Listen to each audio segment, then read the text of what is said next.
Yo, what's up guys? It's Anthony from LIKBF, and today I'm going to be taking you guys on a walkthrough of my kayak setup for the 2025 season. Come on, let's go.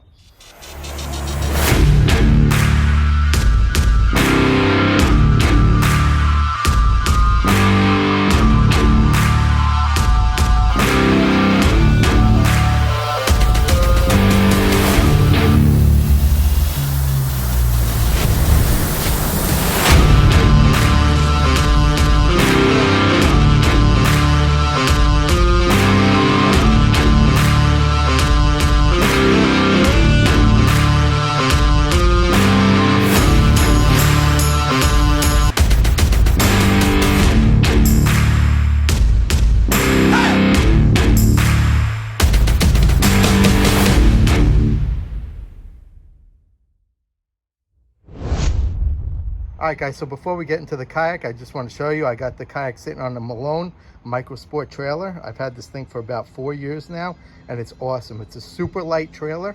I don't even need a cart most of the times. I could just detach the trailer right from the car and walk this kayak down to the water on the trailer. So it serves like a big cart. The thing is super light, so I have no issues with it at all. I put my kayak actually last year back on regular bunks.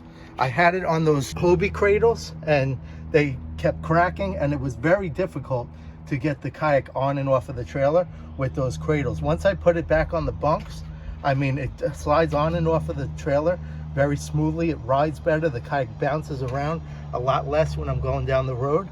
I mean, and look at it, it supports the bottom of the kayak very well. So I think, you know, I get it. Hobie wants you to buy those cradles, but once I put this back on the regular bunks, I've had no issues at all, and it's a much smoother ride. So any of you guys who are debating getting a trailer, I recommend getting this trailer with the bunks. Comes as a package. It's totally worth it. All right, so now let's go bow to stern and I'll take you on a walkthrough of the kayak itself. All right, so right off the bat, starting up front, the new staple in tournament kayak fishing, the Motor Guide XI3. If you guys have one, you know what I'm talking about. Being able to spot lock, hold yourself in the wind in a kayak is a game changer, especially in conjunction with using your electronics and being able to hold on a spot and fish. I mean, it speaks for itself. I haven't even really used my paddles or my pedal in about 2 years. I do have them just in case something happens, but this thing is a game changer. It was the best upgrade I've ever done. If you guys don't have one, I recommend getting one. You're missing out. All right, so then I run the power from my motor nice and neatly along the hatch, and then it comes down to this plug here.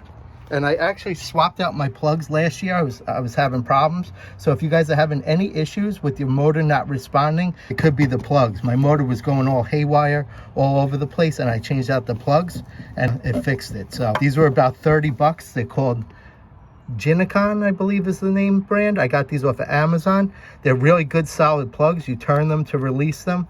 They got the turn feature here, and then to plug them in, you kind of just lift this door here, and then you just push it in. It snaps into place, and you just heard my motor click on. So very responsive. These are awesome plugs. I recommend getting them. They're about 30 bucks on Amazon. All right guys, so inside this hatch is where the magic happens. This is where the juice comes from. All right, so this is my power system. I got a 25 amp hour lithium battery that specifically powers my Lowrance Eagle Eye 9, which I just got it out on the water a couple times. It works perfectly. I plug in right here to recharge this battery, and then down here I have an 32 amp hour battery, and that runs through this Yak power system, which I power on here. And then channel 1 is for my Humminbird Helix 10. Channel 2 powers my Mega 360 transducer, and then channel M powers my power pole in the back. So I got 2 more channels here. Eventually I plan on running lights through, and then I just kind of unplug this down here, and then I plug the charger in here to charge it. But so this is basically where a lot of the power comes from my kayak. It's nice and neat. And I close this hatch, everything is all hidden and concealed out of the way. I've never had any issues with this. All the rest of the wiring runs inside the boat, so I'm not going to bore you guys with that, but I've kind of had it set up this way, you know, besides the 25 amp hour that I just added on for the past 4 years, and I've never had a problem with it. Everything stays nice and dry, and it's a nice, clean, neat system. All right, guys, so now let me show you the electronics that I have on my boat. So first, we're going to start off with the Humminbird Helix 10. This is an awesome unit. Even alone for the down imaging and the regular 2D sonar, it's crystal clear. But the main reason I got this was for the Mega 360. So I got the Mega 360 transducer over there. I'm gonna actually take a walk around the boat and I'm gonna show you guys what that looks like. All right, guys, so here it is, the Mega 360 transducer. No, it's not a big toilet bowl plunger, although it looks like one. This thing's been a game changer for me over the past couple seasons, especially paired up with the XI3. Being able to find offshore structure and make accurate casts to it over and over again has been a game changer. In the past, what I would do is use my electronics, mark a waypoint, and try casting back to that waypoint. And what you don't realize is you drift a lot, especially with a kayak. So when you're trying to line up on those electronic waypoints on your screen, you could be 10, 15 yards off the target and not even realize it. But with this, basically what this is it's a side imaging transducer that rotates on a motor. That's all it is on the bottom of it. And every time it updates on the screen, you know exactly where the structure is. So I found like laydowns and stuff and been able to cast directly at the trunk at each individual branch, and it shows up perfectly clear on the screen. Again, this has been a big game changer for me over the past couple seasons. What I'm really excited about for this season is being able to get out and use all the features of the Mega 360 paired up with live imaging. I've already took the Eagle Eye 9 out a couple times. I was able to find schools of fish very clearly. So being able to find that offshore structure with the 360 and then pan it with the live imaging to see if there's actually fish there is going to save a lot of time in tournaments, because you can find the structure very easily with the 360, but you can't tell if there's fish on it or not. It's very difficult to see them. But being able to pan and use the live imaging in conjunction with it is going to be a game changer. So I can't wait to get out on the water and use both of them paired up together. And for the Eagle Eye transducer, I have that paired up to the hex mount. So hands down, I think this is the best forward-facing sonar transducer mount that you could find if you're not mounting it to the trolling mode. I'm going to take a walk around the kayak and show this thing to you. All right, as you can see, guys, it's already deployed. What's nice is this handle comes up and down nice and easily, so you could pan around. It's also got the arrow, so you know which direction your transducer is facing. If you get into some skinny water, you want to get it out of the way, you basically just fold this thing down. Or for transport, it's got this handle right here. You lift up on this handle here, it'll loosen it, and you flip this up till it clicks into place, and then you just push it in, and it's ready to go. Same thing to redeploy. You just pull up on this little lever right here. It'll release just like that. I'm pulling it out to get away from my fender, and it drops down and clicks into place.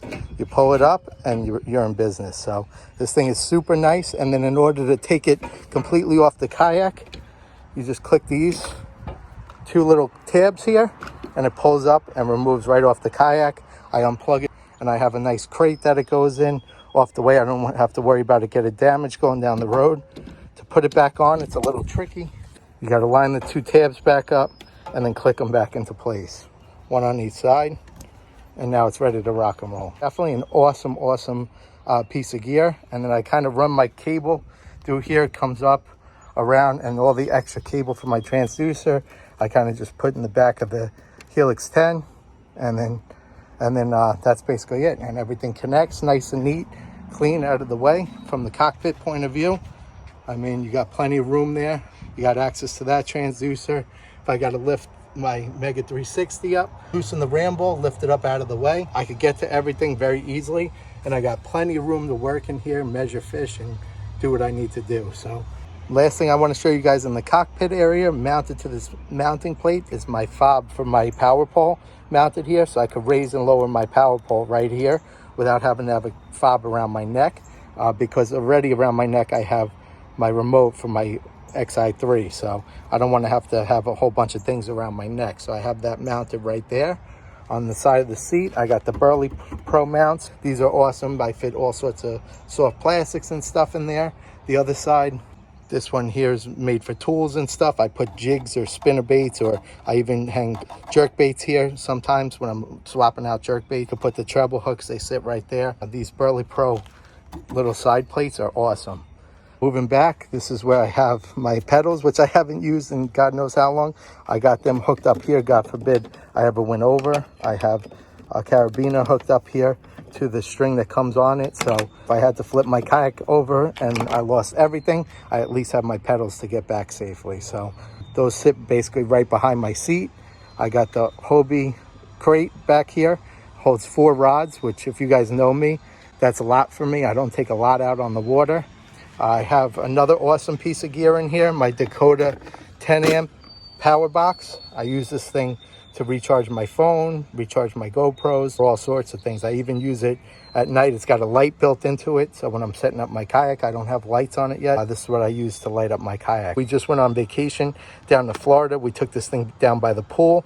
It recharged our phones and powered a portable speaker all day long. So awesome piece of gear. I throw a couple of extra tackle boxes in here, and then my lunch, which isn't back there now, but that's where I put it. All right, guys, now working to the back of the kayak here. This is where we have the juice for my XI3 trolling motor. Inside this box, I got a 100 amp hour amped lithium battery. I've taken this out on multiple trips on one charge. 100 amp hour is plenty for the XI3, and I have that running into the same type of plug that we put up front. I swapped both of them out when the front one went bad, and I've had no problems with these plugs ever since. Again, these I got off of Amazon. And finally, going to the back, last but not least, this is probably one of the oldest pieces of gear I've had from multiple kayaks ago, and this is my power pole. Even though I have the XI3 trolling motor with the spot lock, I still use my power pole all the time. I use it when I'm launching, while I go park my car. It holds my kayak in place. I use it in shallow water here on Long Island. We got a lot of shallow ponds that are very grassy, and so I can't even use the XI3 trolling motor, so I'll use my power pole to hold myself in place and flip and pitch. I use this thing all the time. I love. It's probably one of my favorite pieces of gear that I ever own. Another game changer is the micro power pole. All right, guys, and that's it. That pretty much wraps up the walkthrough of my tournament rig for 2025. The only other stuff on here is cosmetic. I got the marine mat a couple years ago. This stuff is so comfortable to fish out of. I fish barefoot a lot, so standing on this stuff all day long, it's super spongy. You drop something in your kayak, it doesn't make a lot of noise. Very easy to clean up with just a little soap and water. And then I got the custom wrap that I put on a couple years ago with the old LIKBF logo. I got my name on the back. Ardent, I fish Ardent reels a lot, so I threw those stickers on there. Got the Hobie in there. And then, of course, we got to represent with the Marine Corps flag. And that's basically it. So that completes the walkthrough of my 2025 kayak setup. All right, guys, so thanks for spending a little time with me this afternoon. I can't wait to get on the water and put this thing to use. We kick things off next weekend. We'll be out in Riverhead. We have a dual event. It's our LIKBF Open, which is open to any members and non-members. So if you're out there looking to, get into kayak fishing, you're in the New York area and on Long Island, and you want to come out and fish an event with us without having to commit to the actual signing up with the club, come out and fish that open. We'd love to have you. And then the other event we're running in conjunction with that is our Spring Fling. It is a members only event, but it's also a qualifying event for our Tournament of Champions. So I'm hoping to do well in that and get that qualifying slot done early. I'll see what happens. I'm going to take you guys along for the ride with me, so we'll post a video and see how things go. Weekend after that, we'll be on Squance Pond in Connecticut, and that's when things really kick off with our Elite Series. I can't wait. The next couple weeks is going to be fun. We did a good walkthrough of the kayak. Everything looks ready to go, so all that's left to do is get out on the water and do some fishing. So, all right, guys, thank you again for watching the video. If you guys aren't subscribers and you want to follow along with me this season, go down below, hit the subscribe button. If you did watch this video till the end, if you guys wouldn't mind giving a like, I greatly appreciate it. And that's about it. We'll see you guys in the next video.